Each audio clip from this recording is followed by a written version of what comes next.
Hey everyone, talking about Ganja Kasturi by PRIN. The notes in this are Cannabis Accord, Animalic, Musk, Patchouli, Camphor, Aldehyde, Black Spruce, Hay, Absolute, Patchouli, Tuberose, Coriander, Cumin seed, Civet, Oak moss, Ambrette seed, Beeswax, Incense, Grass, Tobacco, Allspice, Melati, and Black tea.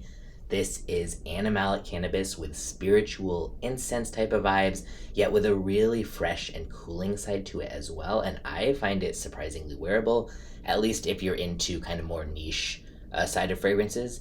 It's really like rich and deep, yet with a camphorous, sort of coniferous aldehydes type of clean air to it as well. I would say this is by far the most kind of expensive smelling and high quality cannabis fragrance I've ever tried, which I mean, it's like $190 for a 30 mil, so it better be, but it really, wow. The quality on this is pretty stunning to me. I don't think anyone would be in danger of mistaking this for a cheapie or even like a higher end designer. So if you're looking for something that smells more like on the kind of like super, super high quality, expensive side, it doesn't even explicitly smell like weed to me. Like it's definitely like a cannabis type of accord, but it's not like that burnt resinous ash type of weed that a lot of fragrances go for that almost smells like, yeah, like kind of the ash left over after you smoke weed or something. Or on the other hand, like really earthy, diesely strains that are just gross where it's like, okay, maybe you want to get stoned, but that's not a nice smell. But this, no, this, and it also doesn't smell like real kind of just the green weed either. I don't know, like I get the weed vibe from it, but I like that it doesn't do it in the typical ways that fragrances do. It's almost like being more in a greenhouse with like weed plants growing around you from the soil, and yeah, it's just so interesting and good. Really intriguing too.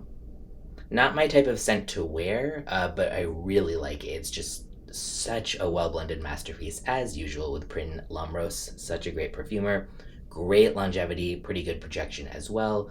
Very unisex, maybe leaning slightly masculine at times, but I think overall easily unisex. Wow, yeah, I just can't believe how well blended this is, given that it has so many notes that are just known for being really gross or that I personally think are gross, like cumin, tuberose. I'm not a big fan of ambrette, just so many of the other things in here, but the cohesive mix here is just fascinating. Yeah, I wouldn't recommend it if you're just purely looking for something that's, just to smell fresh and clean and or casual or like to get compliments. Although maybe this would, because it's certainly interesting enough to draw people in. But if you're just interested in like kind of weird fragrances or stuff that is definitely more on the far niche end, definitely worth checking out. I will put a link in the description where you can get a bottle or a sample if you want to do so.